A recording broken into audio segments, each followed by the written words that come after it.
ce n'est pas parce que c'est vous qui avez émise l'idée que vous devez être le dirigeant principal. Vous savez, chaque personne a un talent, chaque personne a un potentiel. Et si vous attention, vous allez voir que votre idée va mourir. C'est pourquoi je demande à des personnes qui ont cette capacité de pouvoir féconder des idées, de laisser les personnes outillées pour pouvoir bien structurer cette idée-là. C'est vrai, c'est pour toi l'idée. C'est toi qui as eu cette idée géniale. Mais il faut comprendre qu'il y a celui qui a l'idée et il y a celui qui sait faire fonctionner l'idée. Et beaucoup d'entrepreneurs tombent dans ce piège. Comme c'est moi j'ai eu l'idée, donc il faut forcément que je sois à la tête. Tu peux même être employé dans ton entreprise. Oui, parce qu'il y a des domaines que tu ne maîtrises pas.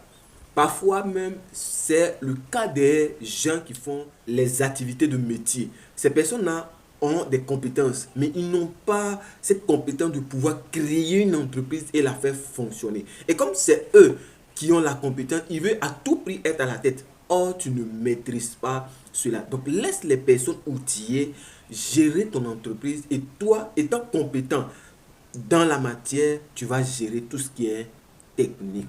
Les deux peuvent être gérés par une seule personne. On n'est pas en train de dire que celui qui est outillé techniquement ne peut pas gérer l'administration. Non, c'est pas ce que je dis. Mais avant de pouvoir dire que je veux gérer ou faire telle chose, il faut s'assurer qu'on a cette compétence-là et cette compétence va permettre de pouvoir faire croître mon entreprise. Vous allez voir, certaines même sont compétents dans la gestion d'entreprise, mais à un moment donné, ils se rendent compte qu'ils ne peuvent pas tout gérer, donc ils sont obligés de déléguer. C'est là qu'on parle de déléguer les tâches. Dans une prochaine vidéo, je vais te donner les outils, la manière de faire, de pouvoir déléguer efficacement, sans crainte, sans peur.